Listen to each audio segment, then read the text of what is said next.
ایران نے دو ٹوک اعلان کیا ہے کہ آبنہ ہرمز میں جہازوں سے سروس فیس وصول کی جائے گی۔ چین میں ایران کے سفیر عبدالرضا رحمانی فرزی کا کہنا ہے کہ تہران آبنہ ہرمز سے گزرنے والے بحری جہازوں سے سروس فیس وصول کرے گا۔ انہوں نے زور دیا کہ یہ ٹرانزٹ فیس نہیں شمار ہوگی۔ بیجنگ میں ورلڈ پیس فورم میں انہوں نے کہا کہ ایران عمان کے تعاون سے سہام آبی گزرگاہ کے لیے نئے انتظامات پر کام کر رہا ہے۔ نئے انتظامات کا مقصد آبنہ ہرمز سے گزرنے والے جہازوں کی حفاظت کو یقینی بنانا، آمد و رفت کی نگرانی کرنا اور ماحولیات پر پڑنے والے اثرات سے نمٹنا ہے۔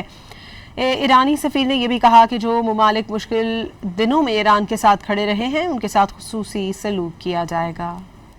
ایران نے دو ٹوک اعلان کیا ہے کہ آبنہ ہرمز میں جہازوں سے سروس فیس وصول کی جائے گی۔ چین میں ایران کے سفیر عبدالرضا رحمانی فرزی کا کہنا ہے کہ تہران آبنہ ہرمز سے گزرنے والے بحری جہازوں سے سروس فیس وصول کرے گا۔